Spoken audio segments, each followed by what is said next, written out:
tipo de eventos, que han sido varios en este año y que estoy seguro que bajo su administración seguiremos impulsando desde el Ecuador este pacto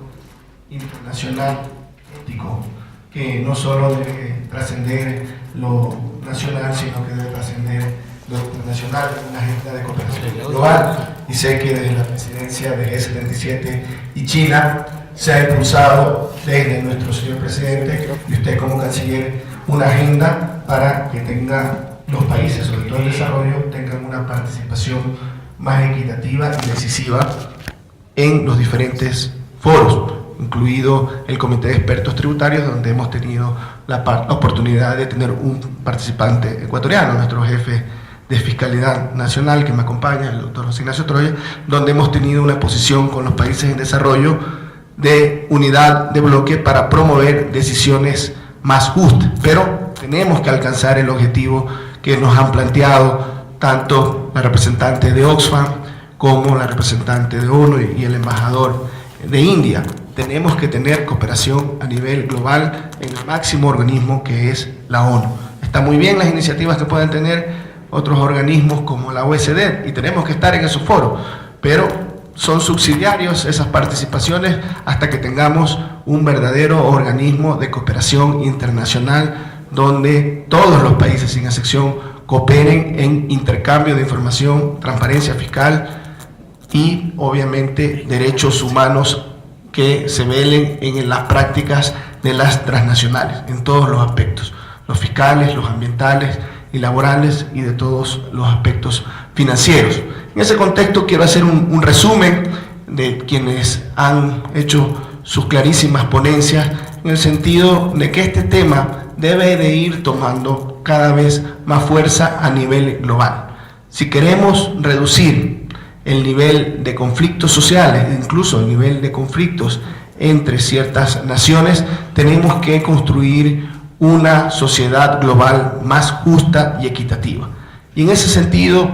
desde el sur, desde el Ecuador, siempre hemos propuesto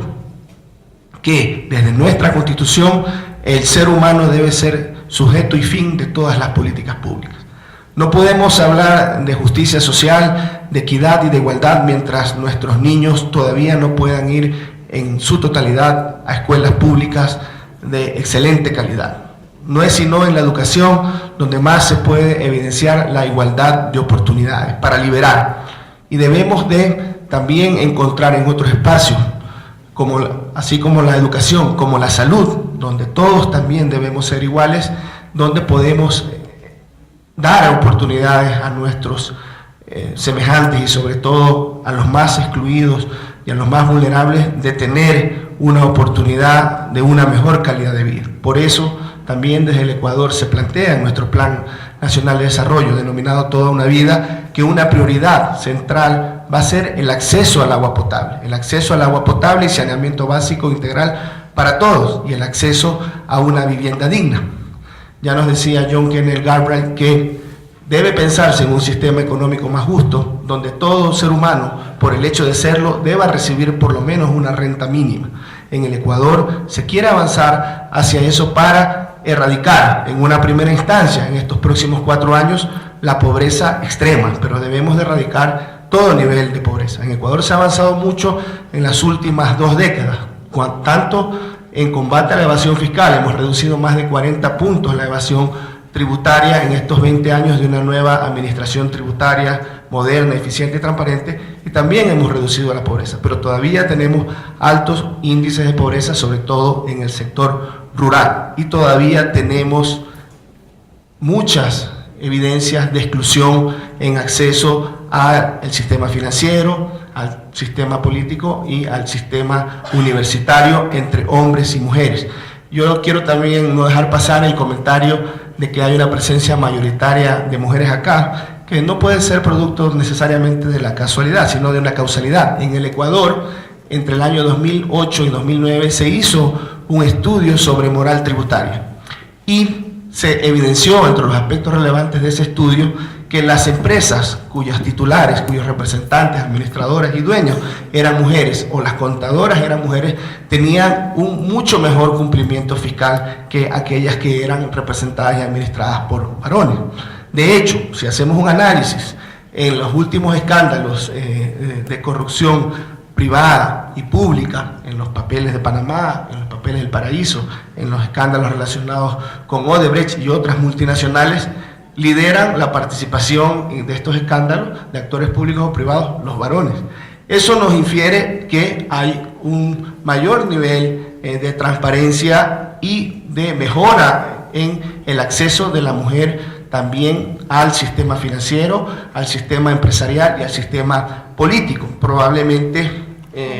mucho asociado a que es una buena administradora de la escasez desde el hogar. Es bueno y felicito que cada vez más mujeres participen en la vida pública y que rompamos toda forma de discriminación y de desigualdad. En ese contexto tenemos que estar conscientes del efecto pragmático, no necesariamente solo ideológico, del efecto pragmático nocivo de los paraísos fiscales. Cada dólar que se deja de recaudar por el uso abusivo de tramas locales o internacionales son menos recursos para salud, educación, justicia, seguridad y protección social a los más vulnerables. En ese contexto debemos de liderar propuestas a nivel de organismos y foros internacionales de más transparencia fiscal. Y tenemos que estar claros, debemos unos actores que lamentablemente tienen una participación importante y no menor, que debemos de eliminar esos sesgos a través de participaciones más inclusivas y democráticas de los países en desarrollo en los diferentes foros, son las grandes industrias de asesoría tributaria internacional. Grandes firmas de auditoría, grandes bufetes jurídicos que promueven planificación fiscal nociva. Desde el Ecuador, un pequeño país de algo más de 16 millones de ecuatorianos, hemos denunciado que grandes estudios jurídicos transnacionales son los grandes promotores y asesores de esquemas de fraude estructurado. Y hay que llamar las cosas por su nombre. Por eso, desde el año 2016, en el Ecuador se pueden publicar las prácticas de planificación fiscal agresiva. Invitamos a todos los asistentes a mirar la página web del Servicio de Renta Interna, donde transparentamos las prácticas de planificación fiscal agresiva, la deuda de los grandes grupos económicos que lamentablemente representan más del 50% de la totalidad de la deuda en 163 grupos económicos. Ese es el nivel de concentración de la economía y el nivel de concentración de los niveles de evasión. Por eso un sistema fiscal justo es aquel sistema fiscal más progresivo, aquel sistema fiscal que promueve que los que más tienen paguen más, pero también el sistema fiscal es justo cuando es efectivo en combatir las prácticas de fraude de los grandes evasores, que utilizan vehículos financieros, societarios, internacionales para ocultar la fortuna y coincidir con otros ilícitos como el lavado de activos. Lamentablemente a veces se cae en un repudio selectivo solo de la corrupción cuando proviene del sector público. Los servidores públicos honestos somos los más interesados en que se sancione la corrupción pública, pero se habla muy poco cuando la corrupción proviene del sector privado. Debemos de avanzar en el debate mucho más maduro y transparente y sincero en la sociedad de que la evasión es una de las formas más perversas de corrupción, porque quita la posibilidad de desarrollo para los ciudadanos en general, sobre todo para los más débiles y excluidos. Así que felicito nuevamente para finalizar este tipo de foros y eventos y cuenten siempre con la Administración Tributaria del Ecuador para aportar con tesis en pro de la justicia y transparencia fiscal nacional e internacional.